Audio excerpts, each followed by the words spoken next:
hoping for an amazing lecture with you.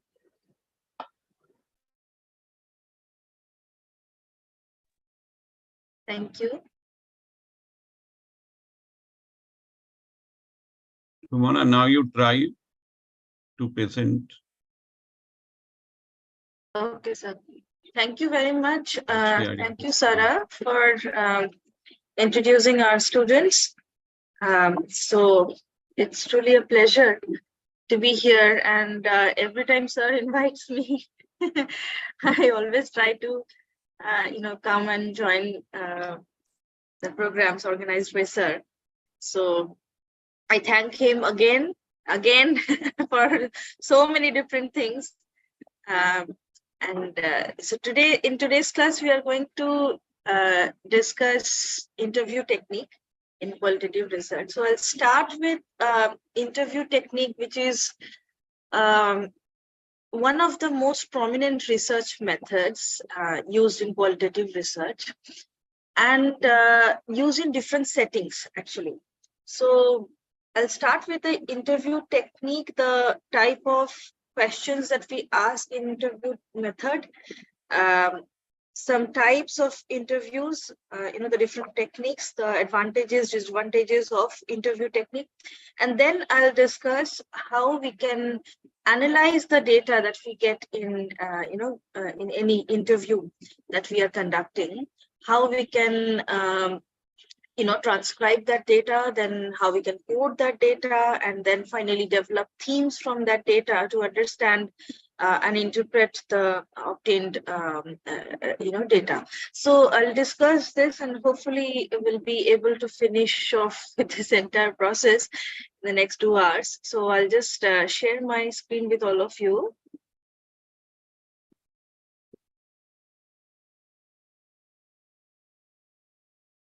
All right, so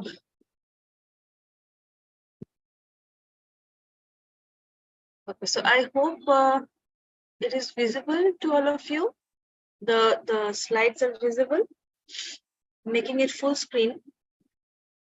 Yeah, it is visible. Okay, thank you so much, sir. All right, so we discussed interview technique as a research tool, then the types of interview methods, then advantages, disadvantages of the technique, coding, transcript analysis, developing themes, data reduction, data display, and finally the ethical considerations that are there. Okay, so we'll start with interviews. All right, so first thing that that we use to make or describe an interview is that it is a particular technique that involves 2 or more people exchanging information through a series of questions and answers. So that's a very general description of what an interview technique is. All right. And second thing is that the questions are designed by a researcher to elicit information from interview participants on a specific topic or set of topics. So interview is not just, it is different from a general conversation that goes on between 2 or more people. All right, that is very important to understand. When we are saying that there is an exchange of information between 2 or more people through a series of questions and answers, same thing happens in a general conversation as well. When you are speaking to your friends, all right, what happens? You exchange some information with your friends, right? But here, what is happening is that the questions that are placed in the interview are all designed by a researcher, and the sole aim is to elicit specific types of information. All right. So it's a very carefully planned conversation that is taking place in a very formal way, where the chief intention is to elicit information from the participants. Okay. And it is also another difference between an interview and a conversation is that a conversation may include several topics together. Okay, so one might decide to, converse on different types of topics. But here in an interview technique, it is very focused, very much directed to one specific topic. All right. So interviews are also helpful when your topic is rather complex, requires lengthy explanation, or needs a dialogue between two people to thoroughly investigate. Okay, means what? When there are so many different topics in research which are quite complex, okay, and which is very difficult to understand using some questionnaires. All right. In fact, in qualitative research, most of the topics that we deal with are extremely complex. All right. And you cannot just have a set of multiple answers, multiple choice questions answered, which will tell you about that particular particular topic that you want to investigate. So in such cases, interview can be extremely helpful. All right. All participants must be asked the same questions in the same manner. When we are conducting an interview, of course, there are different types that are there. You can be doing a structured one, an unstructured one, semi-structured one, whatever. But since it is a research method, it's a research tool, there are certain things which we need to maintain. And it is that you have to keep the questions common, okay, same for all the participants who are participating in your research. All right, so you can't be asking different questions to different people. Okay, in that way, sometimes we conduct such kind of interviews in clinical setting, but those are different. Those are clinical interviews that we do, okay, for specific types of patients, right? But here, when we are using interview as a research tool in a qualitative research, we have to keep the set of questions same for all the participants, and it should be asked in the same manner as well. Okay. All right. So the importance of interview may be known through these points. What are these points?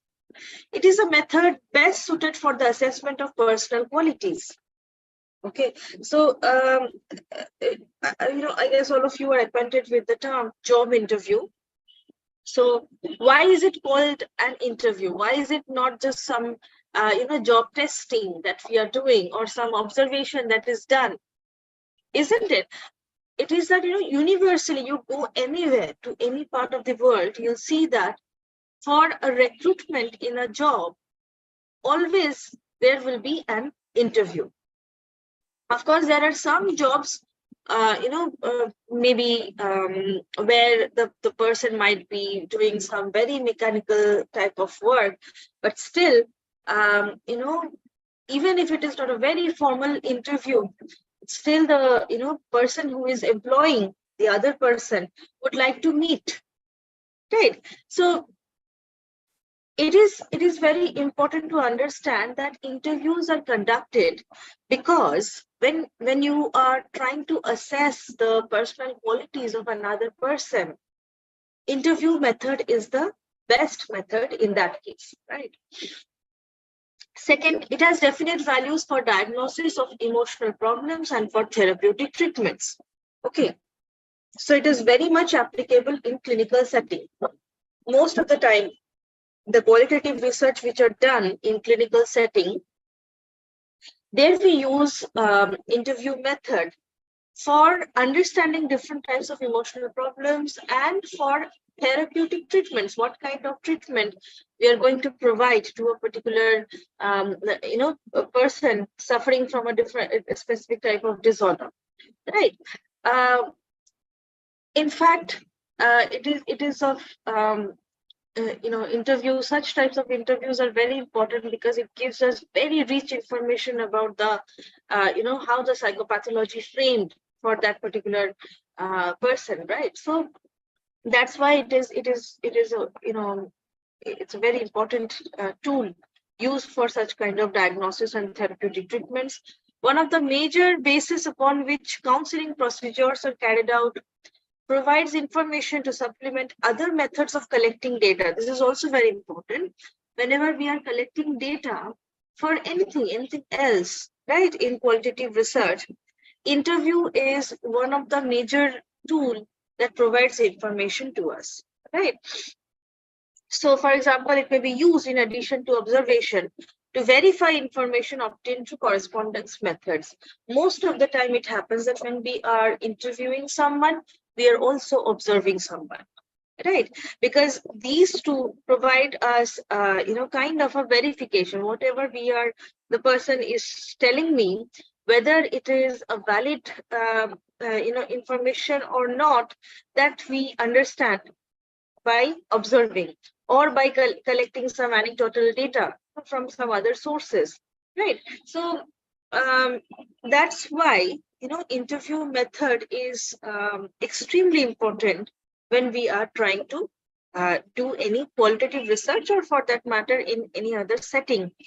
We can use interview method as a very important research tool. All right. Okay. I would like to tell all the participants that please feel free to ask me questions whenever if you have any doubt or something. All right, I'll be happy to answer. Okay, so interviews are mostly directed by the type of questions that are asked. Okay, it's very important. It's like the soul of a particular interview, right? What type of questions are you going to ask? Some examples are given here. For example, open-ended questions. Now, open-ended questions are, the most important type of questions that we ask in any interview, specifically in qualitative research. It is very, very important that you ask an open-ended question. Now, what is the difference between an open-ended question and some other types of questions? Okay, so, for example, the next one, if you can consider closed-ended questions. I've given some examples. Open-ended question example, how is your relationship with your mother? And closed-ended question is, do you like your parents? Right? Now, participants, can anyone tell me what is the difference between these two types of questions that are asked? Why the first one is an open-ended question and the second one is a closed-ended question? Can anyone tell me? Then first type of questions, there is a chances for giving the narrative information. Mm-hmm. And the second one, that is the closed-ended questions, he or she must be given the answer yes or no, like this. Right. Very good. Thank you. So in the first question, it is open-ended because there is no end defined in this type of a question. So the person, whomever you ask this type of question, will not just tell you that, okay, it is good. That person will not stop with this answer, but will try to give you some description, whatever be it. The description can be a lot or a little less, whatever, but some description will be there, which will be substantial for you. All right. But when we are talking about a close-ended question, it means that the end is already closed when you are asking the question. So do you like your parents? Yes, no, whatever. Okay, so it is just, one directional question that we are asking here. Okay, so close-ended questions are not encouraged in interview technique. Why? Because we are not interested in yes or no type of answers. Those we can get in any questionnaire. If you are giving any questionnaire to the to your subject, you will get such kind of responses. So we are not interested in such kind of things in interview technique, because in interview technique we are more interested in the richness of the information that you are getting, the narratives that you are getting.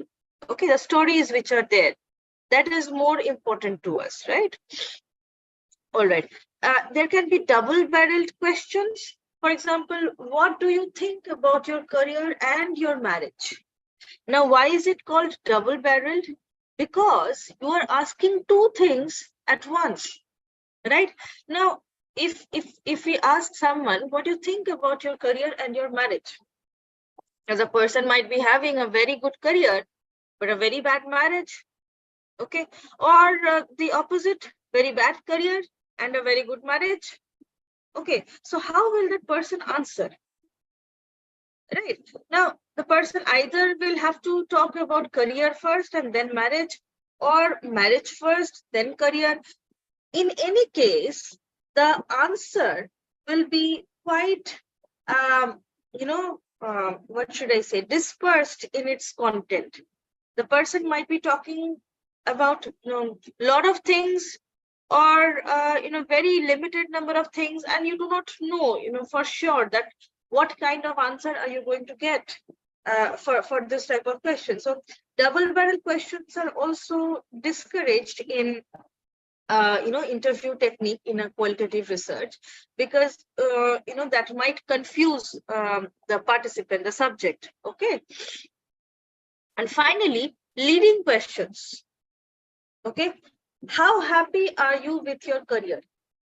So this question is already leading the person to think that the person is happy with his or her career.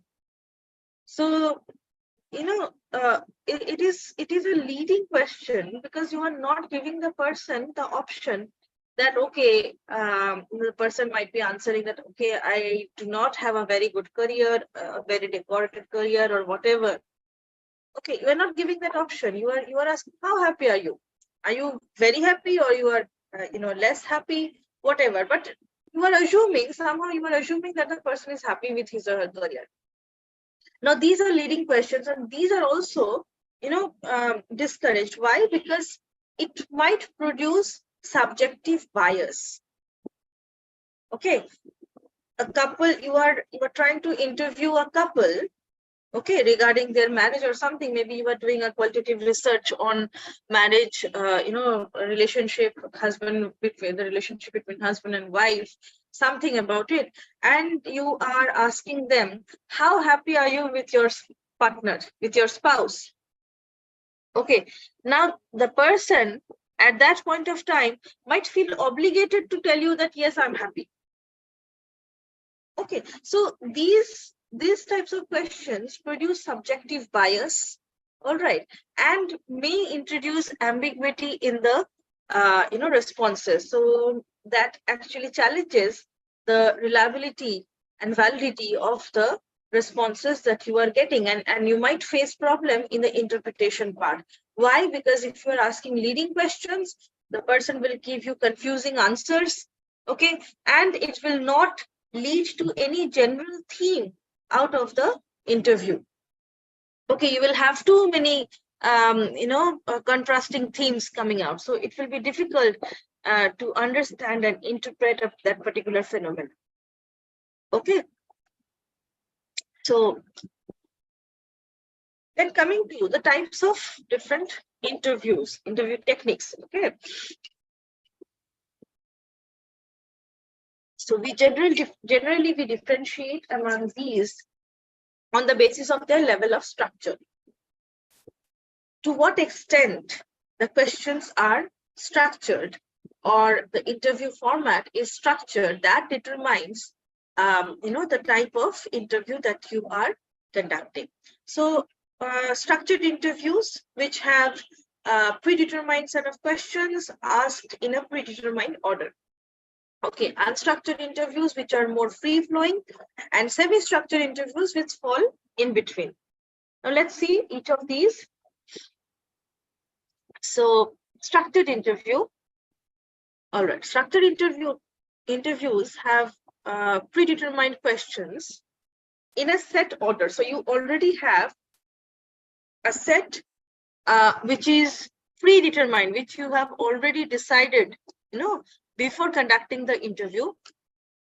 Often the questions can be close-ended, featuring dichotomous or multiple choice questions. Okay, while open-ended structured interviews also exist, they are much less common. Okay, generally, since you are needed to follow a definite structure here, mostly the questions that are asked are close-ended, which are asking very specific type of questions. Okay, and very less amount of probing is there. Okay, So they are a bit more straightforward to analyze because of their close-ended nature, and can be a doable undertaking for an individual. And structured interviews are useful in a way that when you are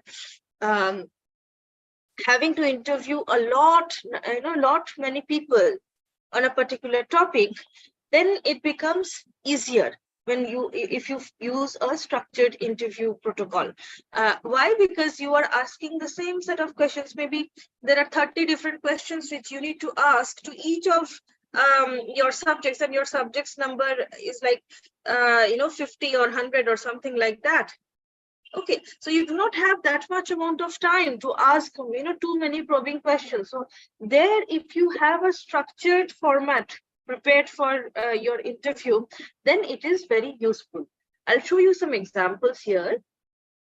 For example, this is a the structured interview format that you can have. So what you need to do is that you have to make a very stringent format for before you are conducting the interview. So applicant name, date of interview, position, title, interviewer, etc., all these different information that you need, and the interview questions that are there. Okay, interview notes, if you are taking some notes, you have to put all those notes in that particular with each of those responses that you are getting. So this is an example of how structured interview are the questions that are put in. So how was your K9 unit started, in what year? Okay, not necessarily close-ended questions, but very structured, extremely structured. Where is the K9 unit located within the Transit Police Department? Please describe your department's command structure for how the K9 unit is managed. Okay, does the K9 unit have a philosophy or mission statement? So it's a mixture of both open-ended and close-ended. In certain cases, it can be double-barreled as well. Okay, but the questions are extremely structured, and it's a very standard set of questions which are asked to all the subjects who are there, and you just simply recording the response that the person is giving. So you are not getting too much of information, but just enough information to substantiate the questions that you have asked. Okay, just to get the information, very general information. So structured interviews are useful where you need to get information at a superficial level. Okay, you do not need too much of information regarding something there. All right, so in such cases, you can go for a structured interview. It is very rarely used in qualitative research. Okay, but yeah, sometimes it is used as in addition to some other in a mixed form of research. If you are sometimes these days, we do some types of research where you are having some questionnaires. Okay, so quantitative part of the research is there, and you are also including a qualitative part where you are asking 4 or 5 very standard questions. Okay, so are you in a relationship? Describe your relationship with your partner. Okay, do you feel satisfied and happy in your relationship? Like that.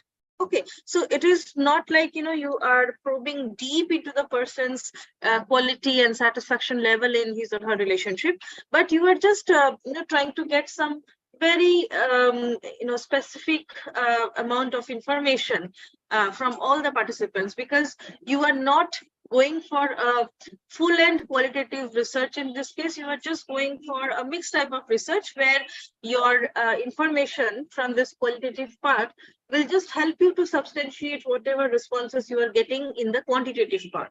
So in such kind of researches, we can use this type of structured interview guides. Okay. All right. Next, semi-structured interview. Now, semi-structured interview is a blend of structured and unstructured interviews. And here, While the interviewer has a general plan for what they want to ask, the questions do not have to follow a particular phrasing or order. Okay, that's the advantage of semi-structured interview. So it does not follow the very stringent type of format that we have in a structured interview.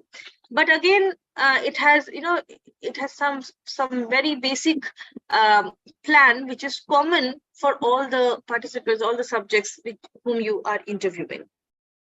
So semi-structured interviews are often open-ended, allowing for flexibility, but follow a predetermined thematic framework, giving a sense of order.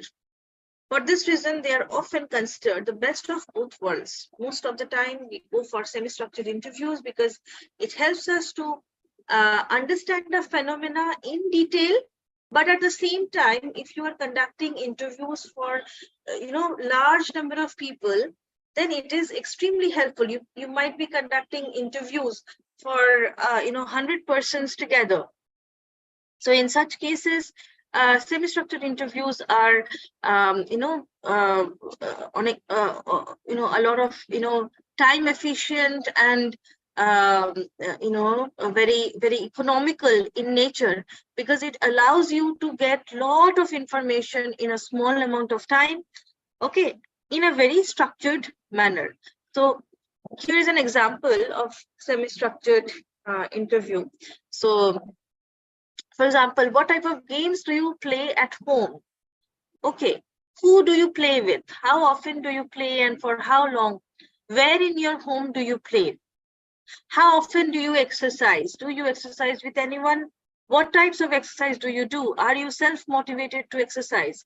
Does anyone tell you to exercise? If so, who? So these are the very general questions prepared. Okay, so you need to have this type of interview schedule as well. Okay, so it is predetermined. The set of questions are predetermined, and you know that I'll be asking this set of questions to all the participants who are there. Maybe you will be interviewing 20 people together or 25 people together, whoever. Okay, so you know that I'm going to ask all these 17 questions to all the participants, but you do not need to follow a very stringent format in this case. You can be asking with a lot of flexibility. And it can happen that if someone tells you that an answer, gives you an answer which is a little different from what others have already told you, there is a scope for probing further into that thing. Okay, so for example, if someone tells you, if you are asking, do you exercise with anyone, or how often do you exercise? If someone tells you that I do not feel like doing exercises, or I do not feel comfortable doing exercise with anyone else. Okay, so in such a case, you have the scope of probing further that, okay, can you describe what makes you feel like that? Or, did anything happen which led you to feel like that? Okay, just a little probing to understand why the person is having such kind of, feelings or attitude towards exercise. But if you're doing a structured interview, you do not have that scope. If the person is saying that, okay, I do not exercise, so fine, you do not exercise, I'll just record that response and I'll be moving on to the next question. Okay, so semi-structured interviews are therefore a little better in the sense that it gives you the structure that you need for conducting any research. Because remember, a research is a very, very scientifically designed process that you are carrying out. It's not just some random, work that you are doing. It needs to be systematic. It needs to be scientific in its, approach. So semi-structured interviews gives us this systematic, scientific approach that we need to carry out the qualitative research that we are doing without having too much of subjective bias. Okay, and at the same time, semi-structured questions, interviews help us to probe into, these specific types of, topics that we are dealing with. All right, so that's the advantage of semi-structured interviews. Finally, unstructured interviews, which is the most flexible type of interview. And here, the questions, the order in which they are asked are not set at all. Instead, the interview can proceed more spontaneously based on the participants' previous answers. All right. So these are by definition open-ended, and one can be asking questions which are extremely personal, which can give you a lot of information, and then you are not asking too many questions together. You can have in your mind, you can have like, I would like to explore these two aspects of a particular phenomena, suppose. Okay, so you might be asking questions pertaining to those two specific aspects, but what type of questions are you going to ask, that is not predetermined here. Okay, that depends upon the kind of response the person is giving, okay, in the interview. So this is the type of flexibility that we get in an unstructured interview, and this type of flexibility can help gather detailed information on the topic while still allowing the researcher to observe patterns between participants. I'll give you an example here. I think a few years back, this research was conducted by a sociologist. She was associated with a foreign university, and then she decided to conduct a qualitative research here in India. And the topic was very interesting, that why men rape. Okay, what leads men to rape a woman? Right. And for understanding this particular phenomena, she went to Tihar jail, and she interviewed almost 100 rape convicts who were there. Okay, so in Tihar jail means all of those were accused, and they were already proved to be the convicts. Okay, so all of them actually they had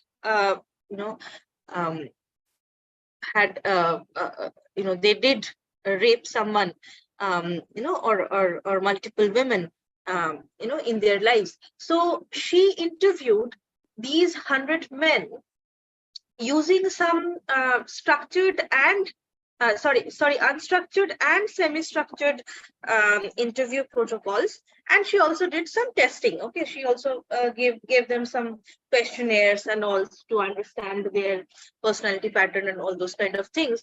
But the main crux of information came out from these unstructured and semi-structured interviews that she conducted, with lots and lots of narratives and rich information which are there. And that led her to understand the themes. Okay, what leads a person to rape another woman? Okay, so she developed a thematic model, which was later on published in a very, very good journal. And this research actually got a lot of focus later, at a later stage, because it is, the findings which she got was quite interesting, and something which contributed to the understanding of human psychology as a whole. Okay, so this unstructured interview tool, it's a fantastic tool which helps us understand a lot of things in great details. All right, so and you can be investigating any type of phenomena using an unstructured interview. Why? Because when you are probing deeper and deeper, you get a whole lot of information, okay, which gives you a lot of understanding about the phenomena itself. Okay, it all depends upon the kind of probe that you are doing. So unstructured interviews definitely needs open-ended questions. All right, and lot of probing questions. Okay, probing questions means if the person is, for example, if the person is telling that, okay, I do not share a very good relationship with my parents. I do not feel very comfortable in their presence. Okay, and their presence makes me feel jittery, and I feel anxious whenever they are near me. So I try to avoid them and all. So the person is describing his or her relationship with his or her parents. Now, the probing question can be that, what leads to this feeling of anxiety or jittery feeling when you are near your parents? Can you think of something which led to this type of feeling? So this is the type of probing which is coming from the which is stemming from the response that the person has already given to you. Okay, so unstructured interviews are actually based upon all these probings which you can be doing. Of course, you can have a predetermined set of mind about all right, I would like to understand the person's relationship with his or her parents in terms of the emotional attachment, or the gains that the person is getting, the benefits that the person is getting, etc., etc. So you can have a predetermined set of mind that I would like to investigate or understand this problem from or a particular phenomena from these two aspects, not the other ones. But what kind of question you are going to ask, that depends upon the response that the person is giving. Okay, so if we are comparing the advantages and disadvantages of each of the methods, let us see. Advantages of structured interview: it can be used for quantitative research. Data can be compared. So when you are interviewing hundreds of people using a structured interview protocol, it is very easy to be compared across all those 100 people, right? Because you have very specific type of responses recorded in your schedule. Reliability is high, validity is high, time effective for the interviewer and the respondent. On the other hand, the disadvantages include that researchers can't ask additional questions for more clarification or nuance. Even if you want to ask, you can't go beyond that structured format which you have already decided. And it has very limited scope. You might be missing out on interesting data because you are not getting the opportunity to ask any further question. Okay, so you might be missing out on the data. It can be at risk of response bias. So you do not know the kind of response the person is giving, and it can be a very affirmative type of response the person might be giving, or a very the person might be giving you very neutral type of responses. You may not know whether the person is giving you the correct type of response or not. So therefore there is always a risk of response bias in this case. Due to the restricted answer options, people might have to choose the best fit.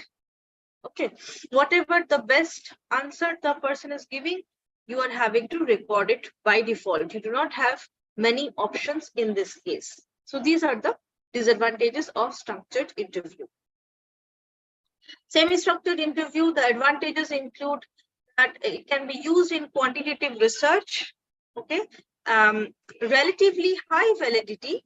Relatively means in comparison to unstructured interview, but of course less than that of structured interview, and you can ask additional questions if needed.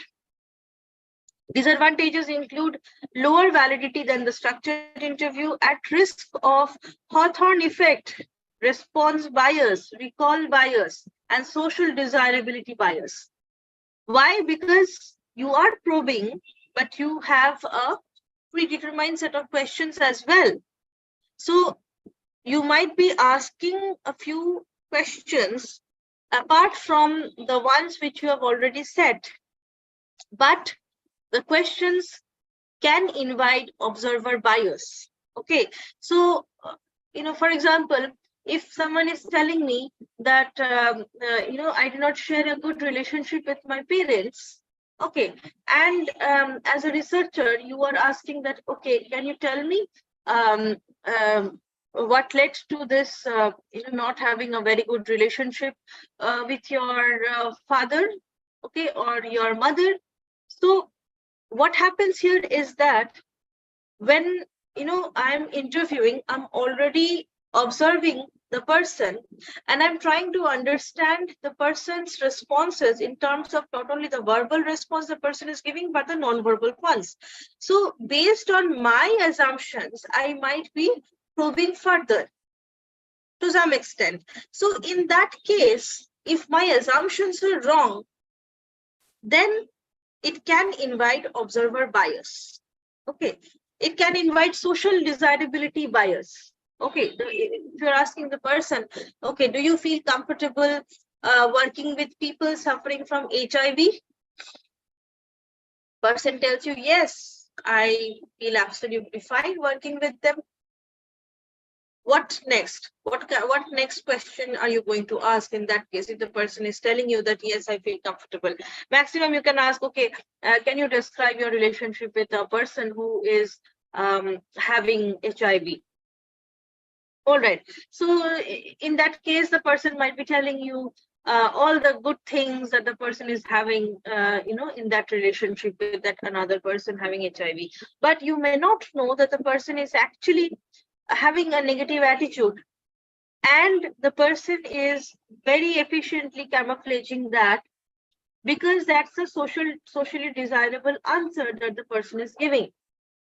Okay, you can't tell someone that, okay, I don't like working with this type of person, or I feel uncomfortable in the presence of another person. People will judge you, right? So such kind of social desirability bias can happen in this case, right?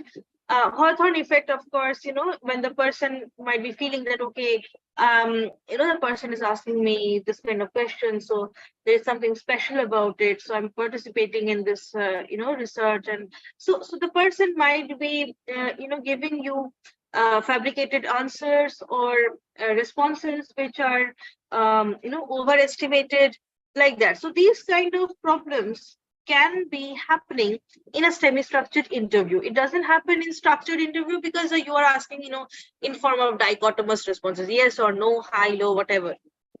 Okay, but whenever you are giving the person to, this opportunity to tell you in details, there again, this type of responses will, bias will, come.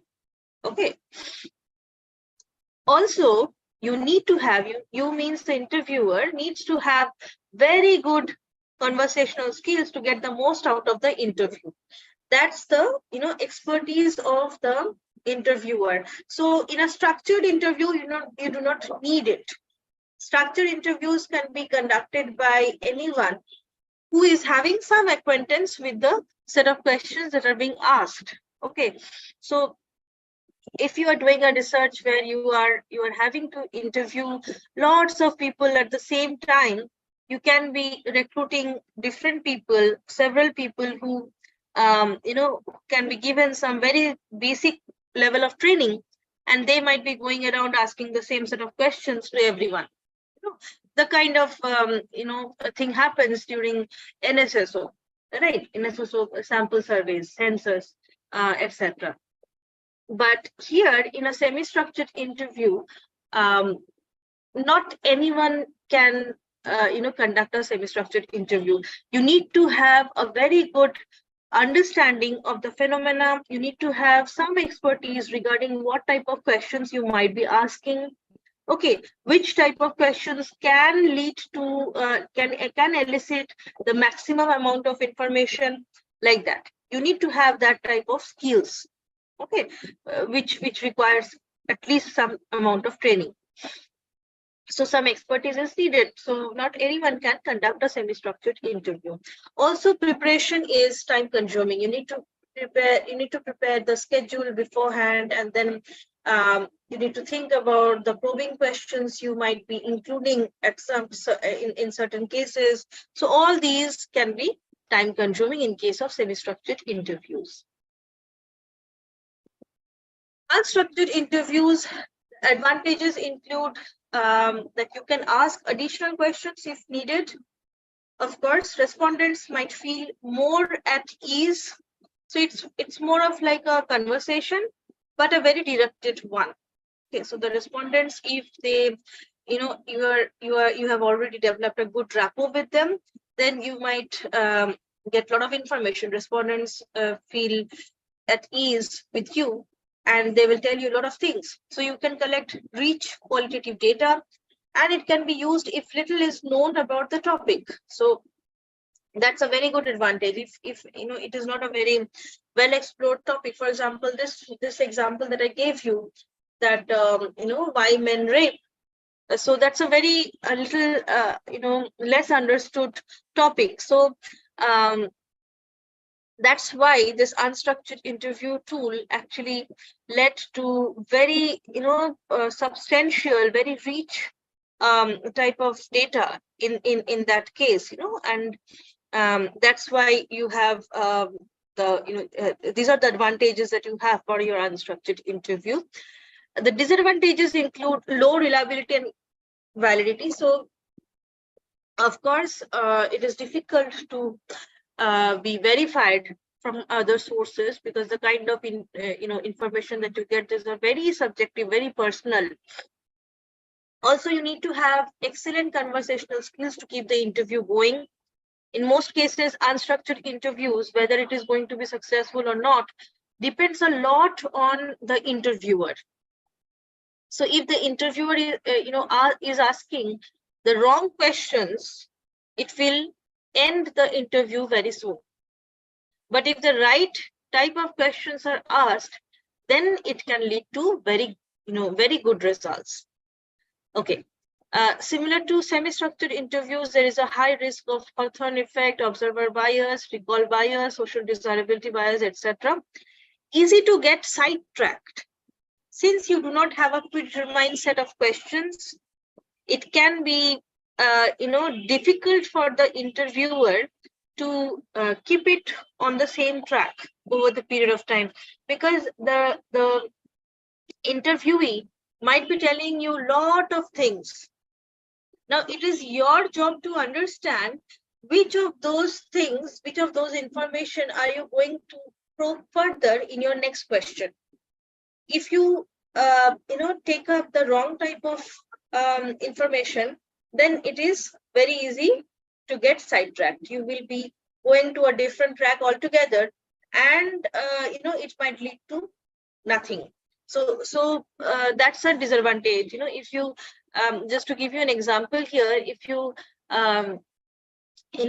read about the kind of interviews that take place in forensics, when a criminal is convicted, and the they are brought for questioning.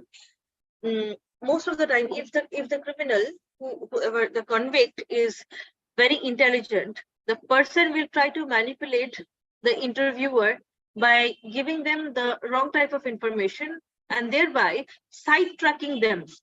If you fall in their trap, then you are finished. You will be thinking and exploring all the wrong things, while the person will be enjoying that. So that is very, very important to understand, that how can you keep the interview in the right track while getting all those kind of information that is needed. Also, it is very hard to compare the data, because you do not have same set of questions. You are not asking, more or less you know that, okay, I need to probe into these specific areas, but it may be, the questions asked maybe those may be different for the different interviewees there, and therefore it becomes hard to be compared. So generally in unstructured interviews, we do not compare. We just try to understand the patterns which are there, and then we try to once the patterns are emerged, the themes are developed, then we try to combine and compare the different themes which are coming out. Okay. Preparation is very time consuming, because of course unstructured interviews requires a lot of expertise, lot of understanding about which type of questions you might be asking and so on. So that's why it is extremely time consuming in this case. Okay. So how to conduct interviews in qualitative research? Determine your goal, whatever is your research objective, that should be determined at the very beginning. Target people to interview. Whom are you going to interview? And why? This justification should be extremely clear. Whom are you going to interview and why are you going to interview these people? Then design the interview questions. Okay. Which type of questions are you going to ask? Is it covering all the different issues concerning that aspect or not? Okay. Will the questions be substantial for understanding a particular phenomena or not? So these questions should be taken care of. Then prep the interview. The interview itself requires a lot of preparation. Where are you going to conduct the interview? Okay, when are you going to conduct the interview? How many sittings are you going to have? What will be the duration of the interview? Okay, of course, how are you going to establish rapport with the interviewee? Okay, is there any specific type of incentives you'll be giving or not? How are you going to record the answers? So many different things are there which you need to prepare beforehand, and then conduct the interview. So the actually conducting the interview, that's the fifth stage. Then transcribe and analyze the interview. So we will talk about the transcription and how to analyze the data. And finally, optimize and evolve your interview guide. So based on the interpretation, you can be optimizing and modifying the interview guide which you have prepared, and take care of it in a future research. So these are the steps that we need to follow for conducting any interview in qualitative research. Okay. So next I move on to creating transcripts. Is there any question till now, whatever we have discussed? Is it more or less clear to everyone? Yes, ma'am, it's clear. Yeah. So Yes, ma'am. all right. Okay. So this part concerns about the how are we going to interpret the data that we are getting in any interview. Okay. So what is interview transcription?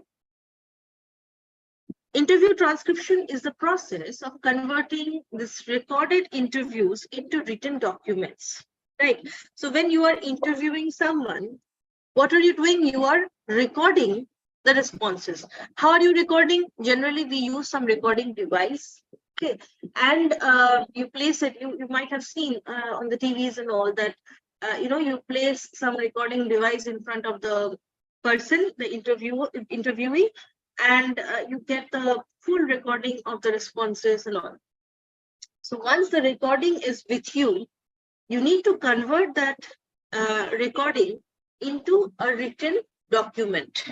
Okay, now it might sound very easy to you that all right, you can just listen to the the said words and then write it down in a document, in the form of a narrative, but it's not that easy.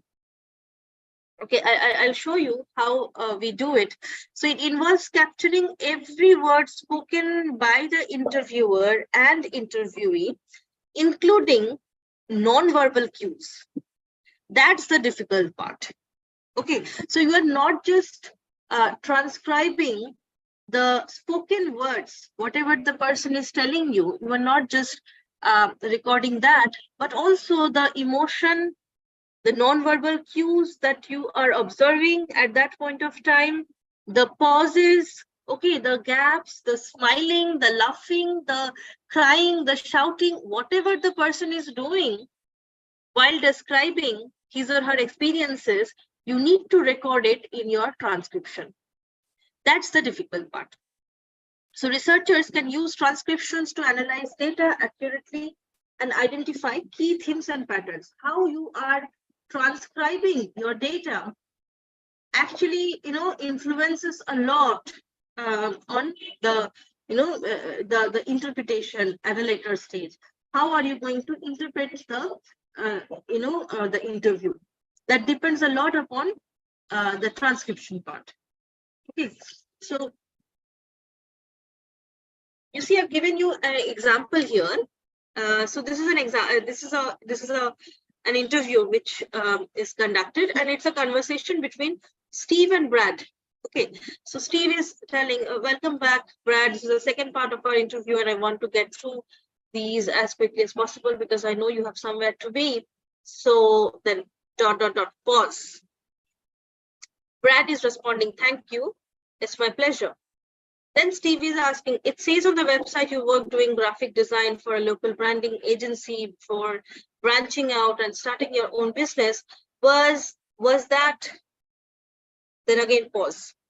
So Brad says, yes.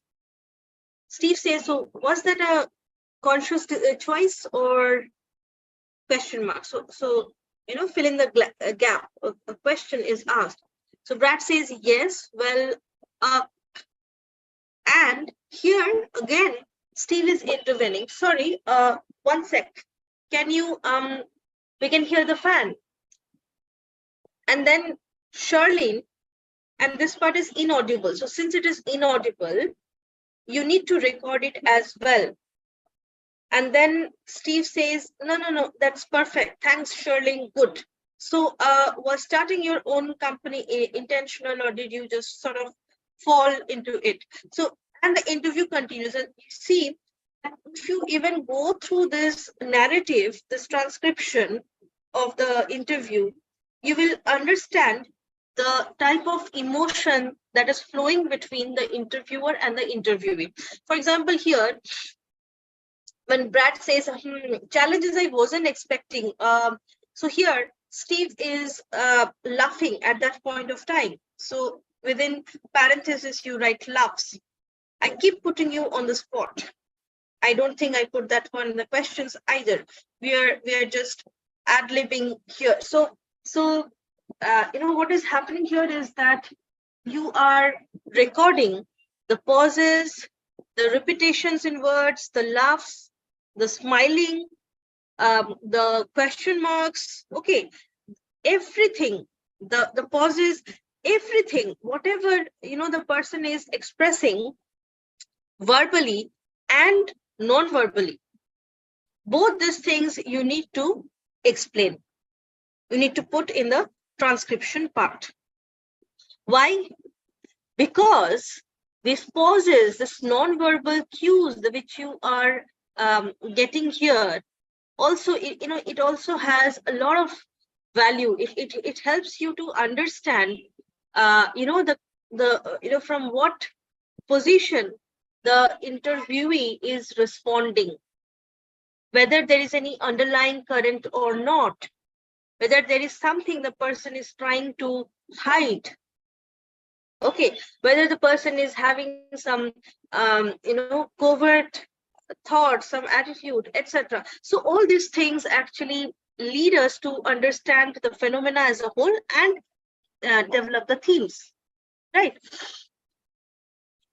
So this is kind of a way through which we can note or record transcriptions. For example, you can see here this left brackets. Okay, left bracket here. I hope it is visible to all of you.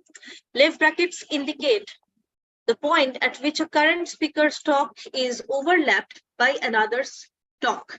So you see, this is the kind of expression that you are writing in the transcription. So this is someone speaking and you are giving a left bracket, means the person is trying to speak something, but then C2, another person, is saying quite, then again, left bracket. So here again, there is an interruption that is happening. So when people are conversing together, you will observe that naturally when two people, they are conversing, what happens that, it is not always like one, the person A is finishing what the person is saying, then person B starts talking. It doesn't happen like that always, right? So it can happen that the person A is saying something and then person B interrupts, says something else, and then again person A intervenes and talks about something else.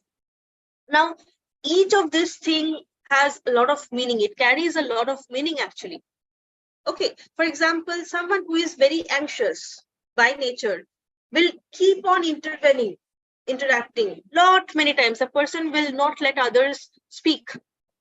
Person will try to tell you lot about his or her own things, right? So you will observe that in that type of conversation, the person will have lot of interruptions. The person will be doing for the other person.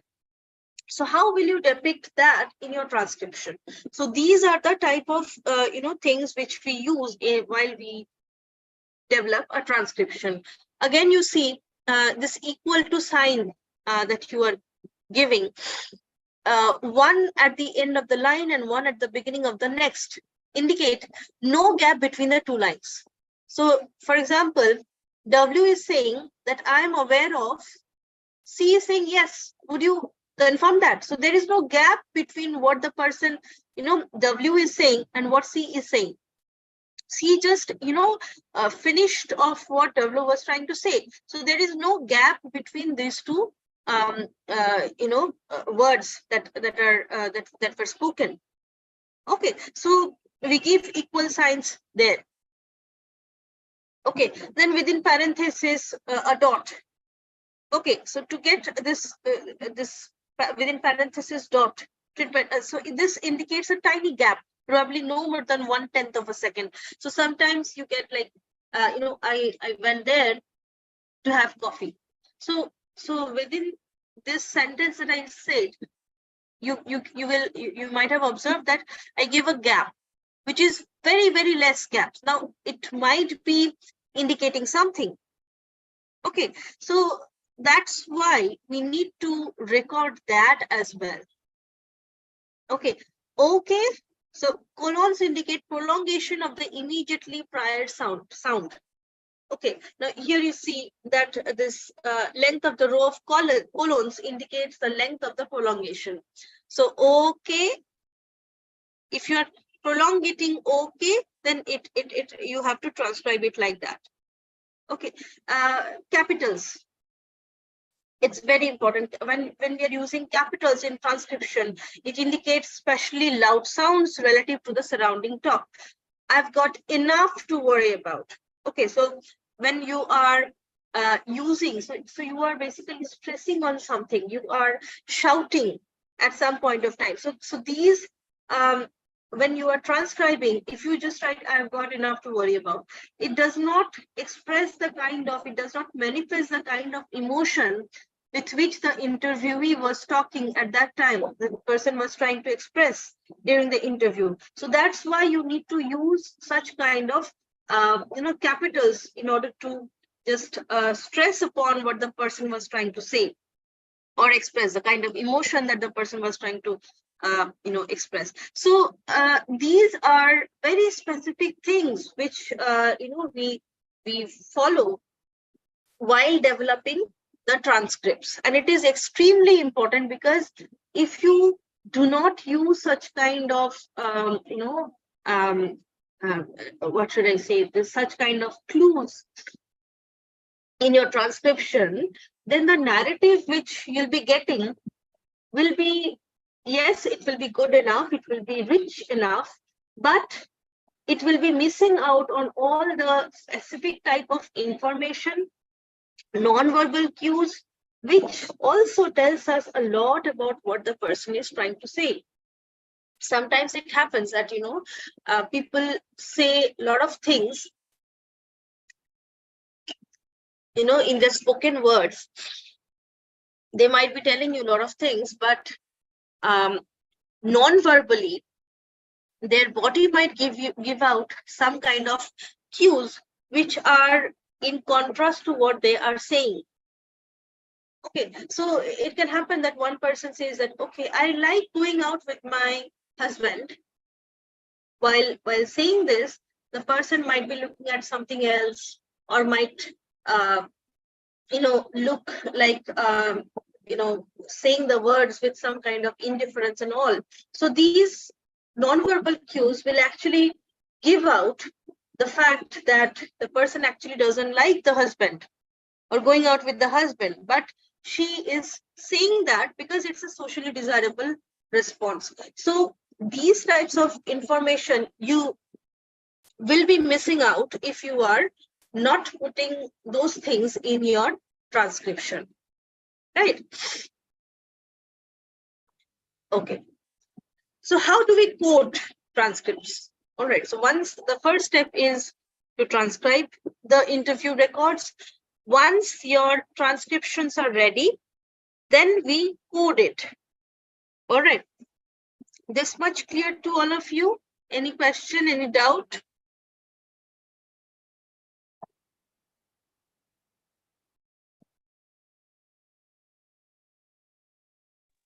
No, ma'am. It's clear. Okay. All right, so moving on to coding transcripts. What is coding here? Basically, what happens here is that coding helps us to structure and interpret your findings. Whatever transcript, once you get the transcript, so you have like a verbal description of how the interview went. Okay, what are the kind of spoken words and unspoken emotions, etc. Everything is put in the transcript. So this one is present in front of you. Now what to do about it? How do you interpret those transcription that is already there? So that we do with the help of coding. How do we do that? So coding an interview actually allows us to structure and interpret our findings. How do we do it? By generating usable data. Through qualitative data, it requires us to interpret, organize, and structure our observations and interpretations.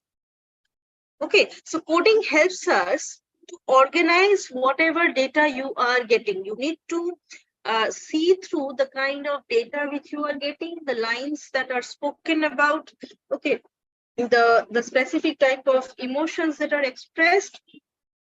You need to understand that, and then you need to organize it in some structure. Okay, identify some pattern. Okay, so coding data is actually a multi-step process. I will tell you, there are different steps which we follow, although there are different types of coding that are there, but generally we follow some steps to do the coding, and finally it leads to identify patterns and themes in your data. Okay. So here I've given you an example. As you can see, this is again a transcription that is there. So the interviewer is asking, MC is the interviewer, and the MC is asking, can you tell me how you feel about your experience of intensive care? Now the patient is being interviewed here, and patient is saying, yes, I was admitted to hospital with a chest infection. It just got worse and worse, and I was struggling to breathe. I remember the doctor coming to see me, and I could tell she thought I was unwell.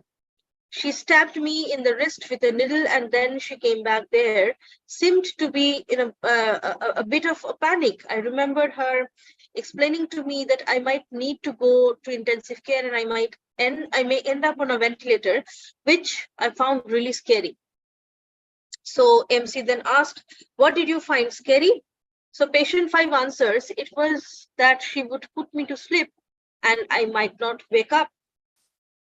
Now, this is the description that you are getting, right? So in the first step of your coding, what we do is that we sometimes use such kinds of color coding. So for example, the red color is used to,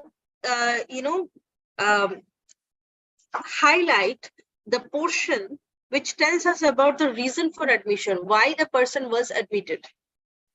Of course. All right. So when you are asking the person about his or her experience, the person, generally what happens is that the person doesn't tell you in details, right? Okay, I was admitted because of this. So conversations are not that much rational all the time, right? So the person will tell you a lot of things. Now it is your job to identify the pattern. So yellow indicates referral to ICU, where the person is saying that I remember the doctor coming to see me. Okay, green indicates patient's perception of staff. Okay, I could tell she thought I was unwell. What the patient was thinking about the hospital staff. Okay, turquoise, painful procedure, stabbed. All right, then blue, treatment plan for admission and escalation. I might need to intensive care and I may end up on a ventilator. And finally, pink indicates patient expressing anxieties. That's the emotional part. So I could tell she thought I was unwell. There seemed to be a bit of a panic. Okay, I found really scary. I might not wake up. So these are, the kind of things which expresses anxiety there. So generally we start with color coding these different descriptions, narratives that we get in order to understand, somehow categorize the descriptions in each of these categories. Okay. Another example here of a transcript. So here again you see there are some timestamps sometimes we use for this coding. Okay. For example, here you see that when the interviewer is asking, right, so it was based on getting people out of offices. Okay. And at this point, it was not clear. So that also you need to code. Okay. Unclear. At what particular time? So at 56th second, whatever the interviewer was asking or telling, that was not clear. Right. So you timestamp it. Okay. When 1 minute is over, you give a quote that, okay, 1 minute is over. So the next phase of the narrative is starting. So like that. So these are some basic things, color coding, then timestamps that we are giving, time codes that we are giving, at which particular timing the person is talking about a particular thing and all. So these actually help us to structure the data at a later stage. Okay, for example, when you are comparing, so say, for example, you have interviewed 5 people and then you are on a particular topic, maybe, for example, their attitude towards their workplace. Right. Now, at some point, the persons, all of them will be discussing about the negative aspects of their workplace, right? But at what point are they going to start talking about it? So if you give a time code there, that at which particular point or at which specific timing, a particular interviewee is talking about the negative aspects of the workplace, or talking about the colleagues or something like that, then you can compare and you can have some interpretation. You can be able to structure the data. You can have some interpretation regarding that as well. Okay, so that's why this time coding is also very, very important when you are trying to analyze the data. Clear? Yes, ma'am. Okay. Now we are coming to what are the different types of coding. How do we code the textual data that you get? All right. So in general, there are lot of different types of coding that we use. For example, in vivo coding, process coding, open coding, descriptive coding, structure coding, values coding, simultaneous coding, like that. Okay, so I'll discuss some of these in details because those are mostly used, and I'll give some examples in this case. So this when we are talking about in vivo coding, what happens here is that here in vivo coding, we use the participants' own words instead of the interviewer's interpretation as a researcher in the project. So this form of coding aims to stay true to the original intent and meaning. So we do not try to, talk about the interviewer's interpretation in this case. We rather focus on the participants' own words, verbatim. Okay, in order to code that part. Okay, I'll show you an example here.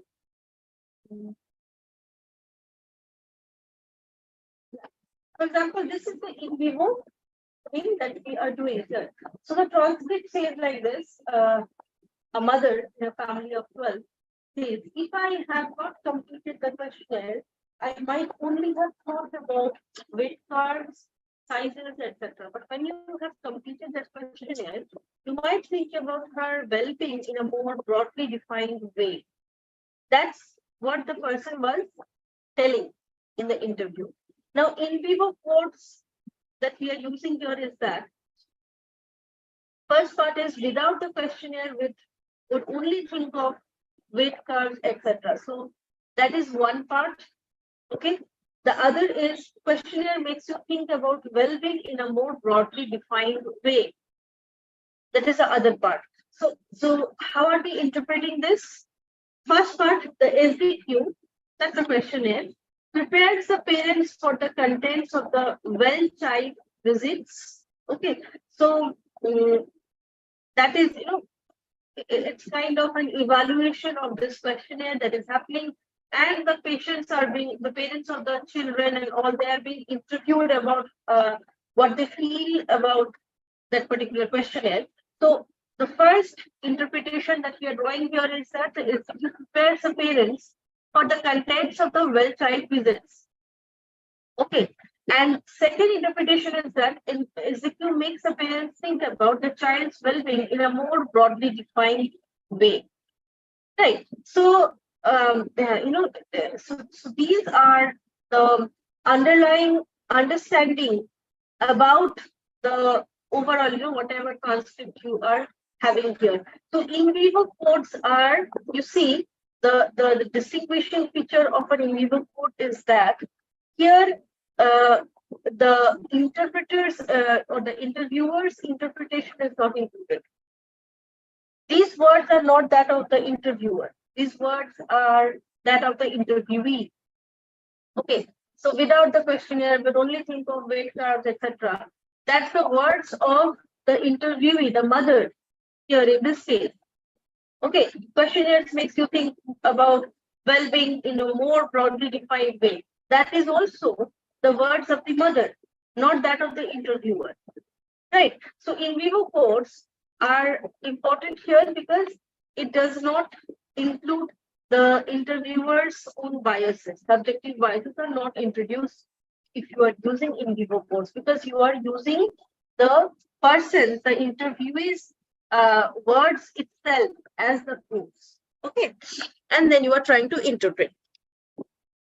So that's one form of coding. Process coding, this type of coding uses codes to capture an action.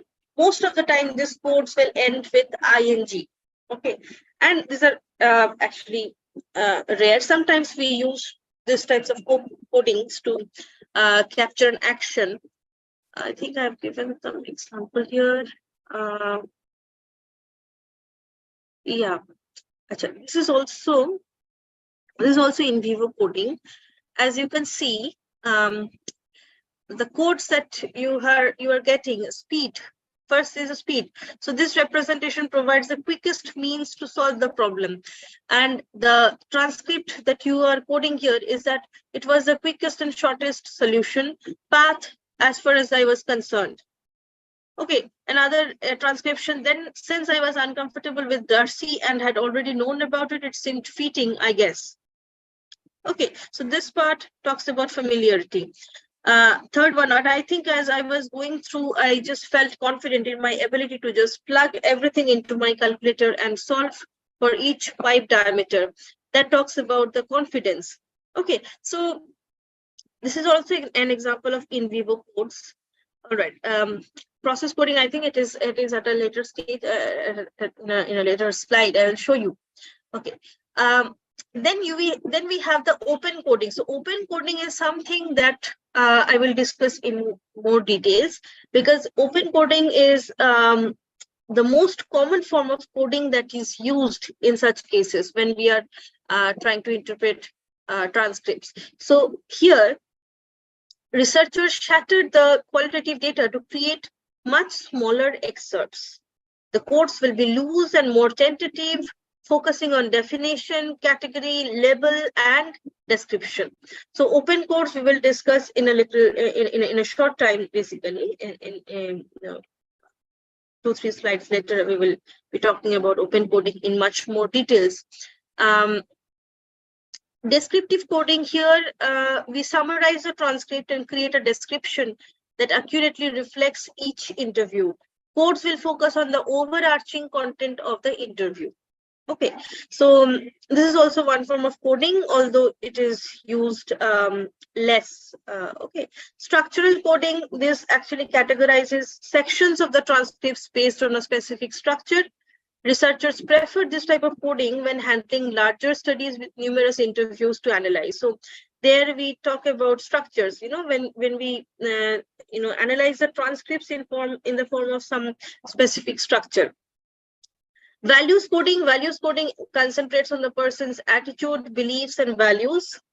And simultaneous coding is also one form of coding. So as one becomes more experienced, one may opt to use several coding systems on the same set of qualitative data. So there is no hard and fast rule that you have to use one specific type of coding and you cannot use the other type. It's not like that. You can, if you are an experienced person in this case, you can be using different codes together all at the same time to develop themes from your qualitative data. So that is also another type of coding that we do. All right, these already I discussed. Now coming to open coding. Okay, so open coding is actually, as we discussed, that it is something that helps us categorize the transcript into much smaller excerpts. So you break down the huge bulk of data into small categories. Okay, so how do we do that? Here, what we need to do first is to examine the text for salient categories, whether there is any pattern, any specific type of category that we can recognize here. Second, applying codes to the text is labeling for phenomena. So we label it. Okay, you talk about specific type of labelings. So you give some labels there. Okay, for a particular part of the data, for a specific portion of the data, you give some label. Okay, key is to avoid mere description. For example, conferring, not talked to a manager. Okay, so talked to a manager will be a mere description of what the person is telling you. But if you give the label conferring, then it is a much more, technically sound way of coding. Okay, so again, information gathering. That's the type of labeling that you are doing. But if you are just reading the schedule, then it's a mere description. So what maybe the person has described about having a maybe the person is describing his or her relationship with the sibling. Okay, and maybe there are some negative components in it. So the person is telling that, okay, I do not like my sibling at all. Okay, and my brother, okay, I feel like he gets more than what he deserves, okay, and all those kind of things. So the person is giving you this kind of description. Now, how will you do a coding there? You cannot just write that, okay, not liking the brother. That's a mere description. But if you write like sibling rivalry, then that's a label that you are giving. Okay, so that is how we go for open coding. Then we use constant comparative approach in an attempt to saturate. What does the saturation mean? Look for the instances that represent the category and continue looking and interviewing until new information does not provide further insight into the category. Means what? Suppose a person is talking about his or her brother, okay, and the sibling rivalry that the person is having. So you might be asking different questions to understand this sibling rivalry among the brothers or the sisters, whoever. Now, you need to keep on looking for information till it becomes a saturated one. When you are finding that, okay, no further new information is coming out from the text that you are getting from the narratives of the interviewee, then you reach a point of saturation, right? So what you need to do is, when you are coding this from your transcript, you keep on looking for these information which pertains to the same thing talked about in the interview. All right, so it is not like that you need to give different labels to different descriptions.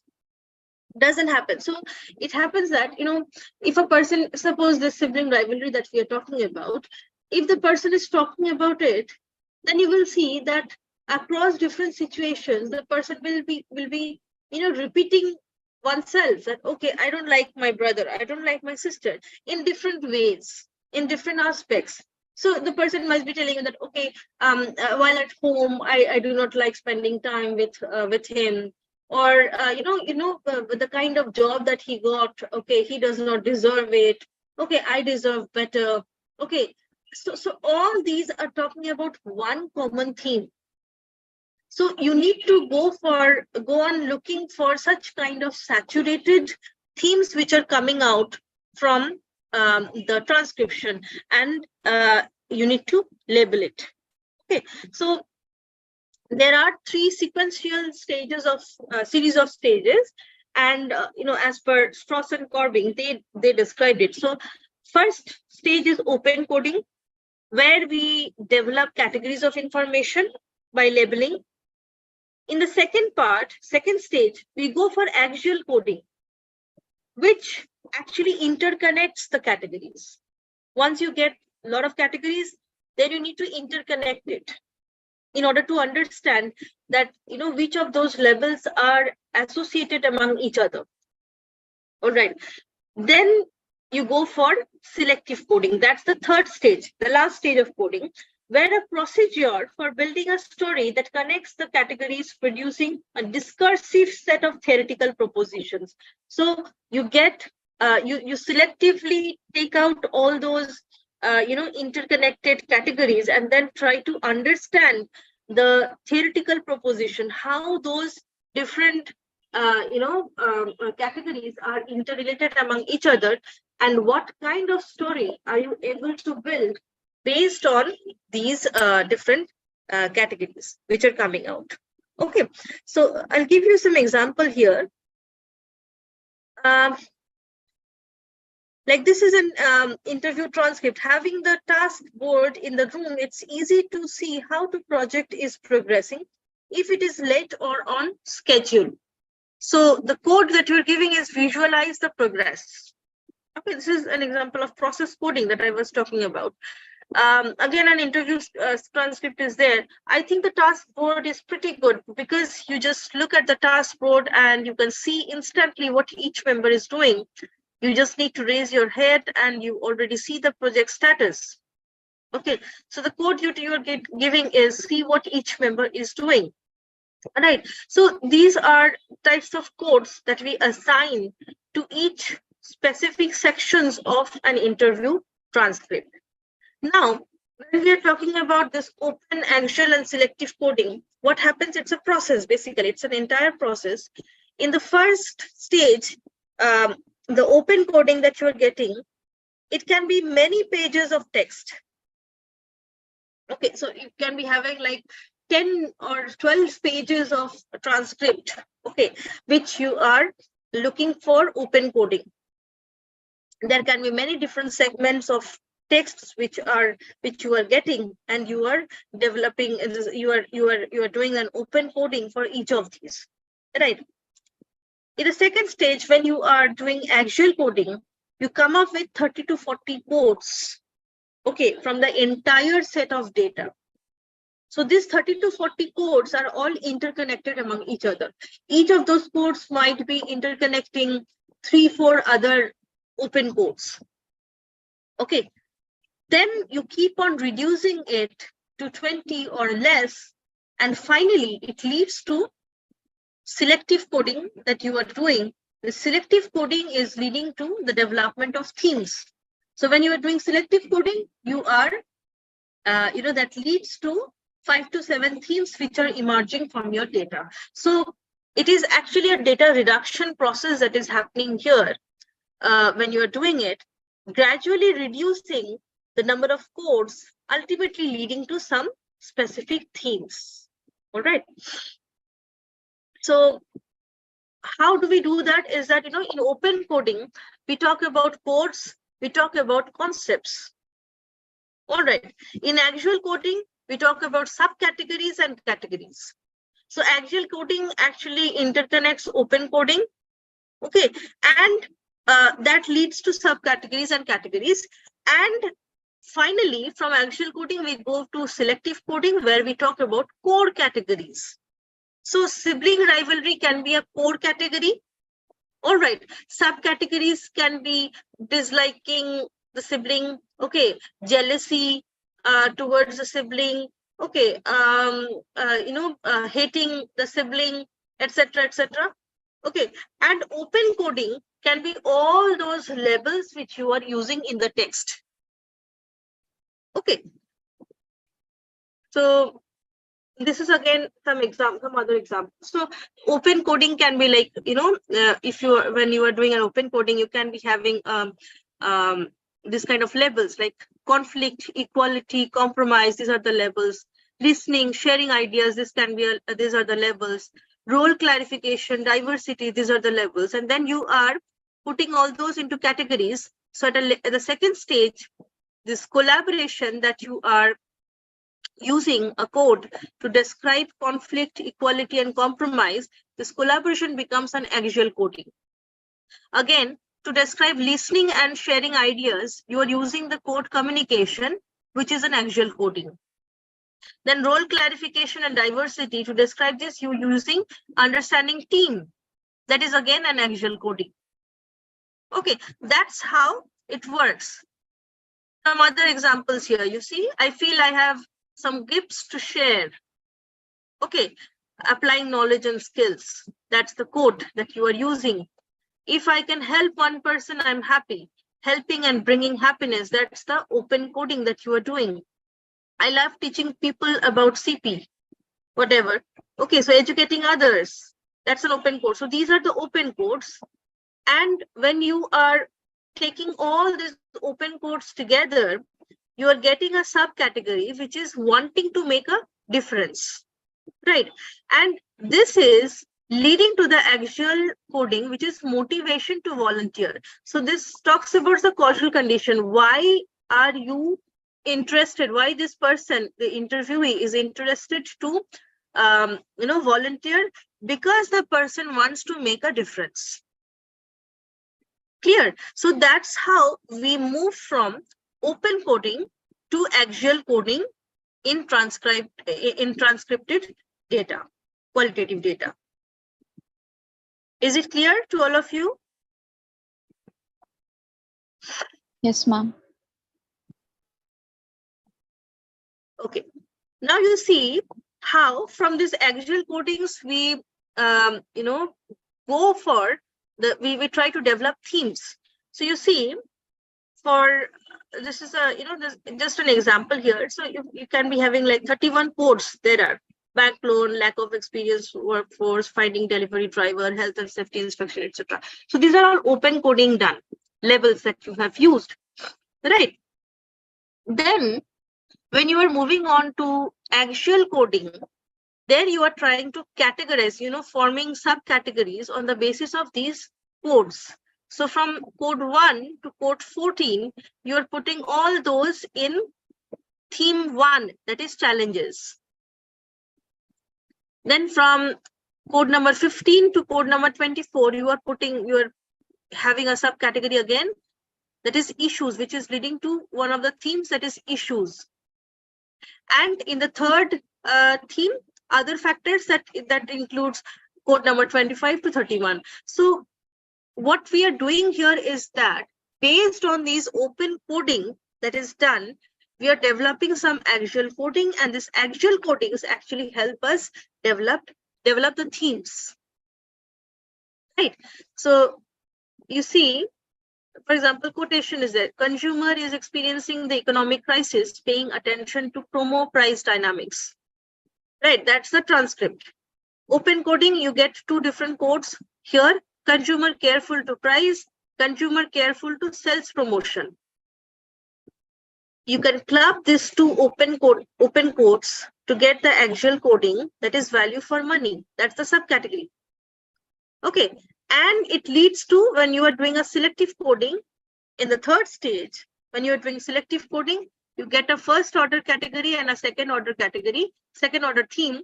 So the first order category is pragmatism, based on the actual coding that you have done, and the theme that you are getting is consumer protagonism. Okay, so that's how we develop themes out of these different texts which you are getting in your transcripts. So how do we develop this codes and categories, subcategories here? Some other examples I've given here. So from the codes, once you get the codes, limited time, quantity over quality, impairment level, unstructured task, etc., you get some categories, and then on the basis of these categories, you develop the theme, that is external factors, like that. So you get some primary codes and some secondary codes. Primary codes are the open codes which we talked about already. Okay, familial conflict, father's perception of his son's discipline and behavior. These are the labels. Okay, so these are the primary codes which you are assigning to the transcript in the first stage. On the basis of this, you get the secondary codes, which are the actual codes. Okay, and that is leading to some dimensions. So source on conflict, type of conflict, impact of conflict, that leads to conflict dynamics. Again, change of successor, return of incumbent or successor, cultural and institutional context. These are leading to one particular dimension, that is dynamic nature of succession process. So these are the themes which have emerged from your primary codes and secondary codes. All right, so that's how we work with this. So how does this entire thing works? After your data is collected and analyzed, okay, you develop coding, open coding, then actual coding, then selective coding. Okay, and this is not a very straightforward process. It is like a cycle. So it can happen that you do an initial stage of coding that you do. Then you might feel that, okay, I need to again go back to my transcript and find out if there is some other pattern which is there. Okay, then you again go back to your transcript and try to look for patterns, and again you do an actual coding and then finally selective coding, like that. So it can be a repetition here. Okay, so finally, based on the selective coding, you develop themes, which leads to theory development, and finally constructing meaning out of the interview that you have conducted. All right, so thematic analysis, that's the specific type of tool that we use for interpreting qualitative data that we get in interviews. Of course, you can use other methods, but thematic analysis is the most common type of tool that we use for understanding the data that we get in interviews. Okay, so what happens in a thematic analysis? Thematic analysis actually provides the opportunity to code and categorize data into themes. Purpose of coding using thematic analysis is to find the recurring themes and patterns within your qualitative data. So this entire process that we are talking about is actually the thematic analysis, right? So with each round of coding, new trends emerge and you can begin merging codes. Okay, it may also result in pattern coding, which involves grouping excerpts with similar codes under one overall code. Another type of coding that is commonly paired with thematic analysis is axial coding. With axial coding, codes and categories are related based on relationships found within each round of coding. So this open coding, axial coding, and finally selective coding that we are doing, it is actually a part of a thematic analysis. Based on these, we develop themes. There can be some other types of codings here, like theoretical coding and elaborative coding. Focus coding is basically the selective coding, which involves finalizing a set of categories and codes based on the initial coding process. Initial coding process means open coding and axial coding. Qualitative data should be recoded according to the final code list. Okay. Once you are preparing the final set of categories, after selective coding, the qualitative data that you are having, it should be recoded. Okay, and there should be a parity between the final code list and the initial coding that you have done. Theoretical coding actually involves creating a concept and sorting or organizing codes based on that concept. So you might be developing a particular type of concept, and the codes must be organized in terms of that particular concept. Elaborative coding, on the other hand, is used to determine whether your current codes and categories relate to the previous study. Okay, so these are all different types of coding that are used in thematic analysis. But more or less, the open coding, axial coding, and selective coding are the ones which are used in interpreting the data. Creating the final narrative, how do we do it? Final narrative should not be bound by a single coding system. Okay. Generally, what we get is that we get multiple coding types to finalize the codes and categories and to create a final narrative. So if in your data, you find that the final narrative is composed of only one single coding system, you get a one single theme, then it is actually not a very rich data that you have got. It is very much limited. What you need is that you need lots of themes, 5 to 7 themes which are coming out of your data. So 5 to 7 themes means you need to have at least 50 to 20 selective coding done, which means you need to have at least 30 to 40 axial coding done, and at least 70 to 80 open coding done. So your data must be very rich. Your interviews that you have conducted and the responses which you have got, the content should be rich. If the content is not very rich, what will happen? You will be lacking on all these coding that you are doing. And when you are coming to a final, you are trying to develop the final narrative, then you will feel that there is not sufficient data. Okay, so what we need is that we need a multiple coding type, okay, to create the final narrative. It depends upon the type and purpose of the research. It could be a theory, a narrative, or a model that you are developing at a final stage after the themes you have developed. It can be a theory that you are developing on the basis of those themes, or some narrative or some model that you are developing. Researcher will develop his or her findings and use the codes and categories to build the narrative during the conclusion. This process enables other researchers to follow up on the coding throughout their interviews to challenge and realign with the developed theory. Now, this is also very important. The sole purpose of developing and using all these codes is that we need to make it as objective, as systematic as possible. Okay, why? Because once you publish this research, other researchers will be looking at the codes which you have developed, right?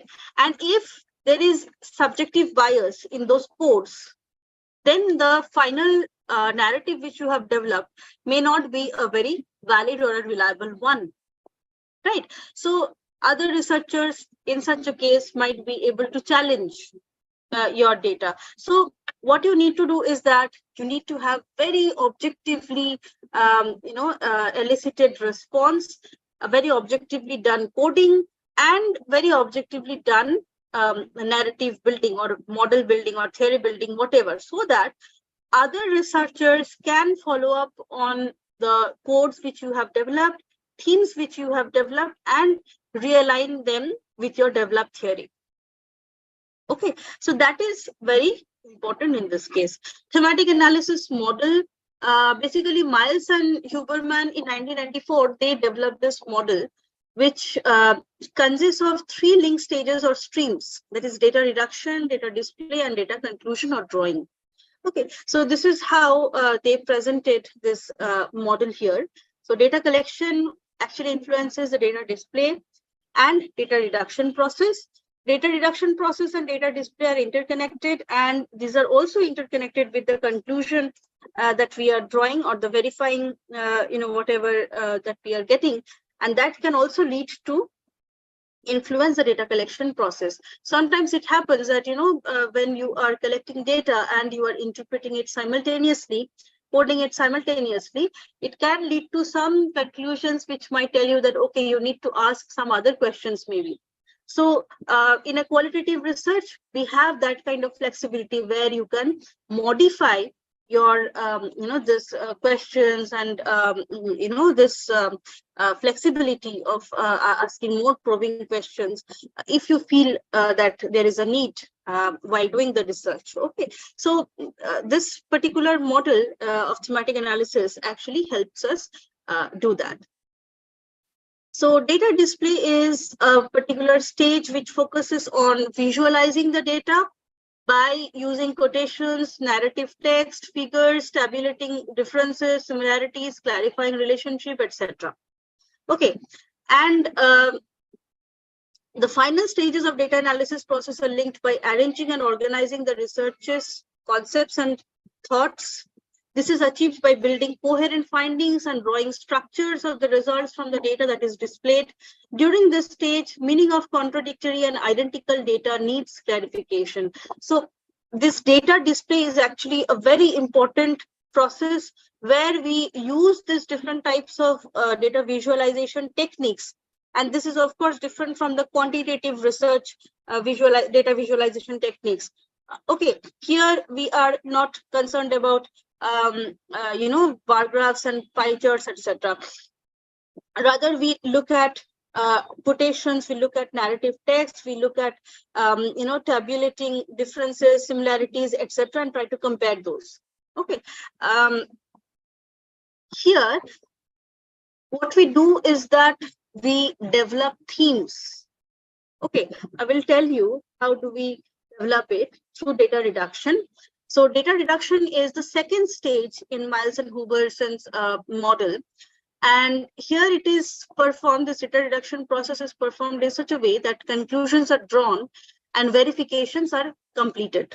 Okay, so after the data is collected, the researchers should tabulate it using Microsoft Word. Sometimes you can use that to prepare and organize the content of the data. So you can be using the Word, or sometimes we use the Excel as well to tabulate the codes that are there. Okay, word by word, you analyze it and then try to understand the significant patterns or themes, etc. Okay, and Bogdan and Bicklin, they are suggesting that the data must be read at least twice. Why? Because when you are reading it several times, it helps you to understand the crux of it. Okay, whatever the interviewee is trying to tell you, the in-depth understanding of his or her thoughts, attitude, etc. So that must be appreciated here. It allows, this data reduction process allows the researcher to appreciate the full picture and make connections between the participants' thoughts, ideas, and data collected through observations. All right. So there are 3 stages actually. In the first stage, data are ready to be analyzed word by word using the tables to show any significant patterns or themes. In the second stage, it involves highlighting the sentences from each participant that could be used. All the data should be highlighted to prepare it for the next phase. And in the third stage, it involves using the highlighted sentences and then breaking the data into smaller segments or themes. These segments or themes refers to the sentences of a paragraph, which establishes the first themes from the data. So this is a data reduction stage where you are breaking down the huge bulk of data into smaller segments, themes like that. Evaluating themes. What are these themes? These themes, whatever is emerging out of your data needs to be evaluated to ensure that they represent the whole of the text. Okay, validating themes in the early and late stages of data analysis is essential. Researchers should involve an outside reviewer during this early stage to evaluate and identify themes. This will enable the researcher to compare 2 sets of feedback. Researchers should refer to the list of themes agreed with the outside reviewer and identify those excerpts made by the participants that support each theme. So the basic idea is to make it as objective as possible. I as an interviewer might think that, okay, this is the kind of theme that is emerging, but it may not be so. Okay, so that's why you need an outside view, a third viewpoint, which will give you a neutral judgment about the kind of themes which are emerging. Right. So that is the evaluation of the themes that we were doing. And finally, data display. How are we going to display the data? So for having this data display, what we do is that we use different types of theme maps, also known as thematic maps. Okay, so this data display actually helps us organize the data, helps to arrange concepts, thoughts, etc. And here, each piece of data offers the researcher the ability to better explanation of the data. Example, tabulated files provide an appropriate and convenient technique to assist and make comparisons to different thematic maps. So what are these thematic maps? Thematic maps actually emerge from the coding, okay, the selective coding that you are doing at the end. So in the data reduction process, you start with open coding, then go for actual coding, and then go for selective coding. And finally, you come up with the themes, right? So these themes, you need to rename these themes, okay, specific themes which you are getting. And based on these themes, you can have this nice looking thematic maps, right?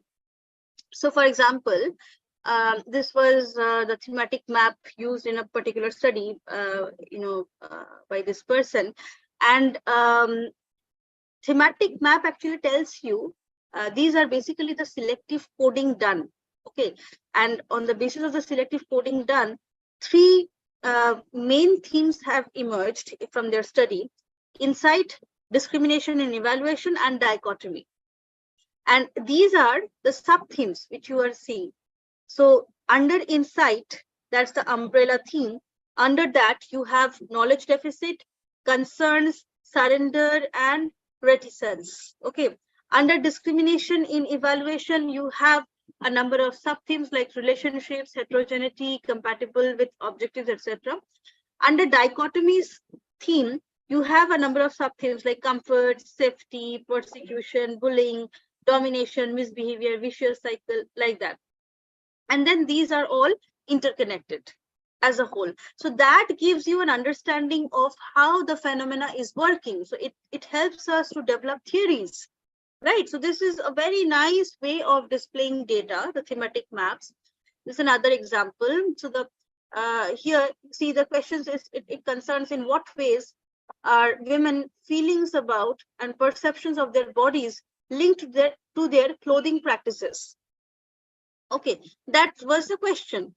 And from that question, these are the types of, themes which emerge. Types of clothing, clothes to cover body, dislike of body parts, clothes that enhance looks, and finally confidence.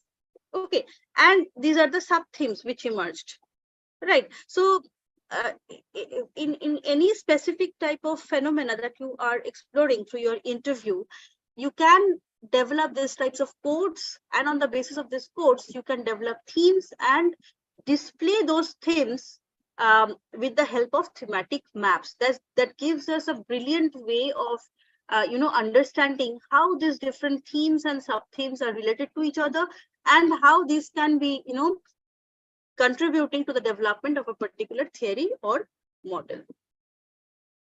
Data drawing and conclusion. So they have suggested, Miles and Huberman, they suggested that there are some specific type of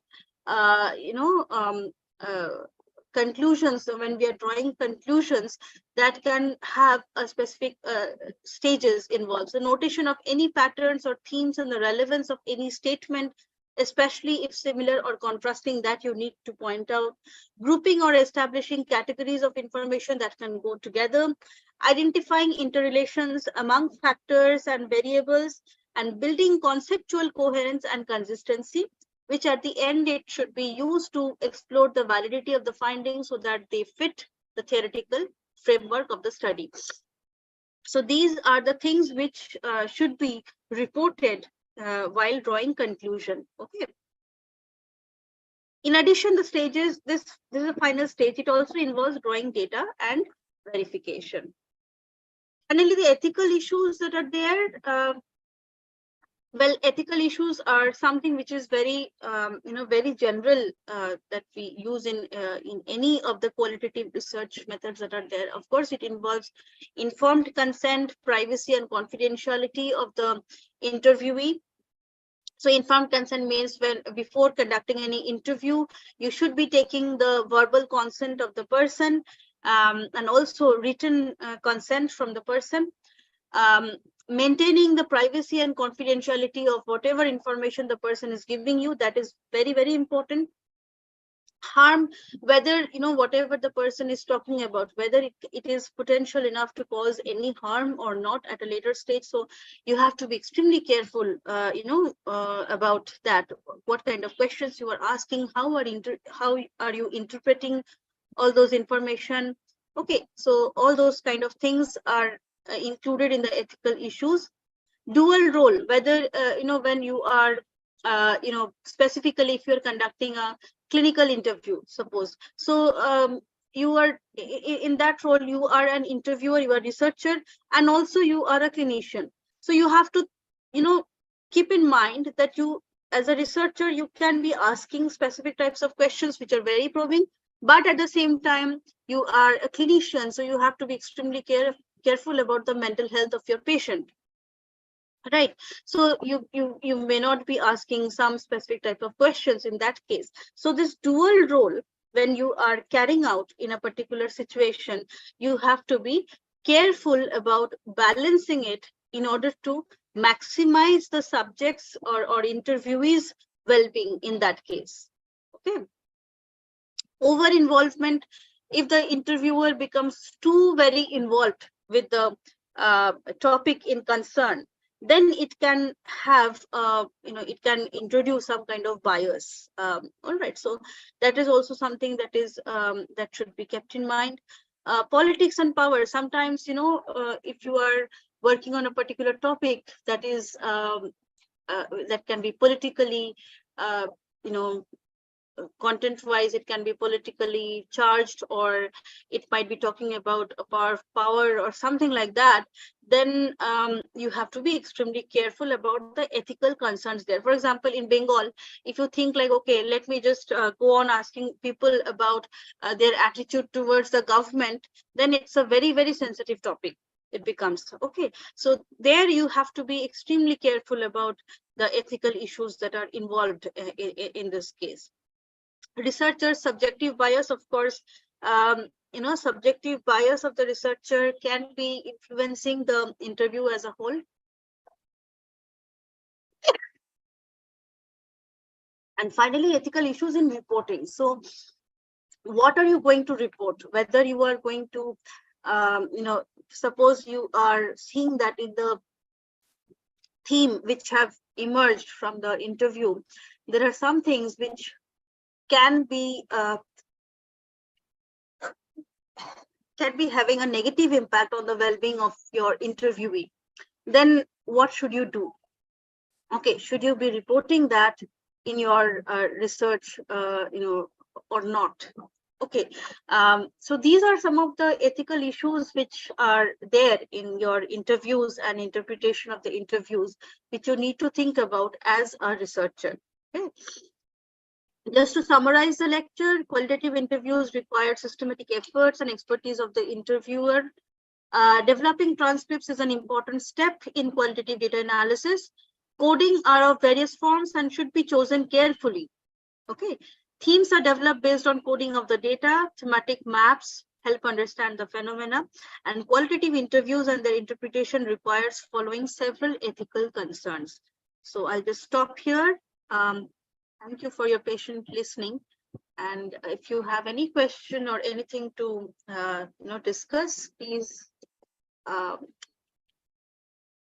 you can ask. Ma'am, may I? Yes, please. Sure. Ma'am, when we talk about diverting, if we are doing an interview with a person and we have realized that the question that we have asked, the person has already reached the saturation point. They are no longer speaking about the topic that we inquired about.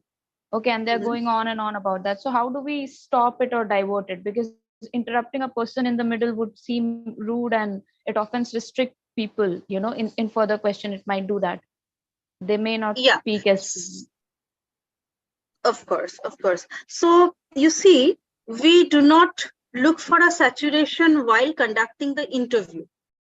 Okay, so you have a certain set of questions. If you're doing an unstructured interview, then it is absolutely fine. You can just ask some other question which talks about some other aspects. Okay, so in that way you can deal with it. But saturation is something that we look for while coding the transcripts. Okay, so you might be conducting the interview. Of course, if a person is too very involved in a particular type of emotion or a particular attitude or something, a set of mind, the person will be talking about it, of course. So that's a very natural response that you'll be getting. But we will not be looking for a saturation at that stage. We will be taking and recording the information as it is coming. Later on, when we are coding the transcripts, then we will look for saturation and we will code it accordingly. Okay. Yes, ma'am. I had another question. Yes. Ma'am, when you talked about modifying questions, was it in I understand that if the interview is semi-structured or unstructured, we could do it while conducting the interview. But imagine if we have conducted an interview and we're looking through the results, the transcription, and we realize that we need to add, say, 2 or 3 more questions to that. So, the next time that we conduct interviews, we add those questions. So do we consider the prior data when we're interpreting our research? Yes, or do we? Of course. Of Okay. course, we will consider, because you see, when you are doing a thematic analysis of your interviews, in unstructured interviews, we do not conduct too many interviews. All right, we go for limited number of interviews. So it can always happen that you might feel that, okay, maybe I should have added 2 or more, 2, 3 more questions that would have substantiated the responses and all. So you can be adding it at a later stage, but of course the information that you have got from the prior interview is also extremely rich. Okay, so definitely you will be going for interpreting it. Okay, thank you. Yeah, sure. Any other question? Excuse me, ma'am. Yes. Yes, ma'am. Could you please elaborate the point that you were stating about saturation point while doing the analysis? I think I got a little confused. Yes. So saturation means, suppose a person is talking about, you are interviewing someone about, say, their anxiety. Okay, so a person is having some amount of anxiety related to a particular or a specific situation, and you are interviewing that person. So it is very natural that the person will be talking about his or her anxiety over and over again. Right. Now, when you are coding it from your transcripts, there you will have to be looking for the saturation point. Saturation point means where you are seeing that the transcript, when you are trying to analyze the transcript, it is not leading to something new. Okay, you are getting the repetitive pattern of response. So what happens here is that maybe you have asked like 3 questions, 3 unstructured open-ended questions you have asked the person, and the person has talked about a lot about all those kind of things, and you have like a 10-page long transcript. Now you will see that maybe in the first 2 questions, the responses which you have got, you are more or less, you are able to identify the pattern. The response which you have got in the last question is more or less repetitive. It is not giving you any more labeling to do, any more coding to do. Then it means that by the time you have reached the 3rd question, saturation has already happened. So the person is, keeping on repeating himself or herself, and there is nothing new, no new theme that is emerging from the content of the 3rd question. Right. So that is the kind of saturation that happens. All right. So when you have reached the saturation point where you are not getting additional, you are not able to do additional coding, or no additional information is coming out, then you go for the rest of the information that is there, and you go for a selective coding there. Okay. Yes, ma'am. Thank you, ma'am. Ma'am, so it isn't our motive to prevent it during the data collection, but rather while analysis, we are very selective about the themes that we'll be analyzing later on. Yes. Yes. Thank you, ma'am. Sure. Any other question?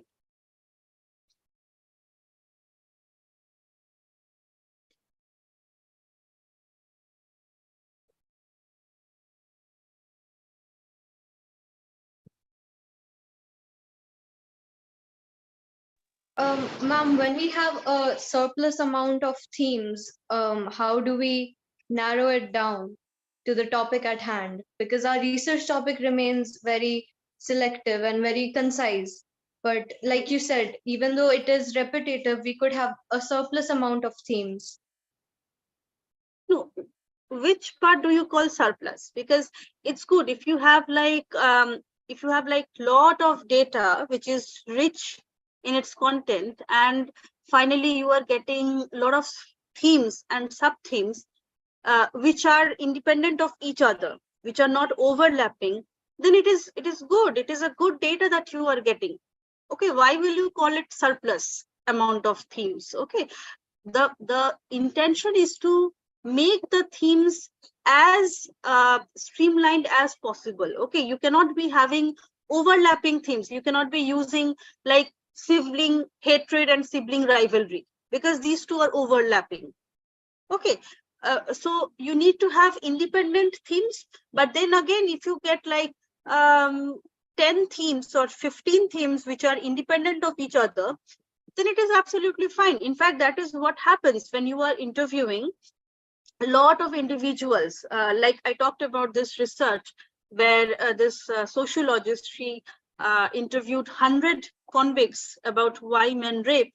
That led to several themes actually, because you are having this rich content of data from 100 different people. So it is very obvious that you will be having large number of themes, right? But the idea is to make those themes as independent as possible from each other. Then it is fine. Yes, ma'am. That is. You have answered my question. I think that is where I was confused, that the themes need to be independent. Yes, absolutely. I think there's a question here. Transcription, open coding, actual coding, selective coding to be done for individual subject. Yes, of course. Of course, each interview that you are conducting, if you are conducting 3 interviews, then 3 different sets of transcriptions, open coding, actual coding, selective coding. Okay. Of course, at a later stage, you will be comparing the different sets of data. So if you have like 5 people you have interviewed and the open coding, actual coding, all these are done, and the themes which have emerged, then you look at those different themes which have emerged from the different sets of interview, and then you try to compare those. So if there are like overlapping themes, then it is fine. So themes are for your theory development, but coding you have to do for all the data sets which you are getting. Okay, then you keep on reducing the data as much as possible to rule out all the repetitions, all the redundancies in the coding, all the redundancies in the emerged themes, and you get a set of themes which are all independent of each other. That's the final stage. But before that, the transcription, coding, all these you need to do for all the sets of data that you are considering. Okay, does that answer your question? Yes, ma'am. Thank you, ma'am. Sure. All right, any other question?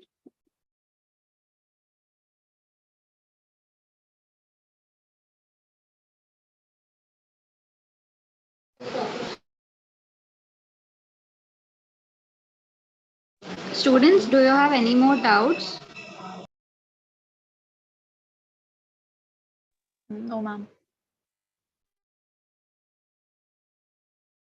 Okay, Shumana, you have covered all the processes, all the paraphernalia, whatever the things are in analysis of the interview data. You have covered everything, and you have satisfied our students. Students are very much happy, and they have asked you many questions, and you have satisfied them. This is very nice. I think that is some of the students are now thinking for how to apply the qualitative research methodology in their doctoral dissertation. I hope they will be benefited through today's discussion. Now I am requesting Shara to give the vote of thanks. Yes, sir. Ma'am, this has been an extensive and in-depth explanation of interview and the coding processes in general. And definitely there were so many things I also learned anew. So definitely, I'm really thankful for this amazing session and looking forward to your next session as well. I'm sure the students are satisfied with the Q&A session as well. In case of any more doubts, you all can send it over to me. We'll forward it to ma'am and we'll discuss it in the next lecture. Thank you, ma'am. So now I am requesting all of you, please close your hands for the prayer. Om Purnamada Purnamidam Purna Purnamudachyate Purnasya Purnamadaya Purnameva Vashishyate. Om Shanti Shanti Shanti. Thank you, Shumana. Thank you so much, sir. Thank you, Sarah. Thank you, all the participants. So I think we will meet again on next Tuesday with the next topic. Okay, so. Yeah, all the topics are very interesting. And please you follow the YouTube video and repeatedly you think that is how to do the code and how to find out the themes based upon your own research. Okay. Thank you. Good night, everybody. Thank you. Thank you. Good night. Thank you, ma'am. Thank you, sir.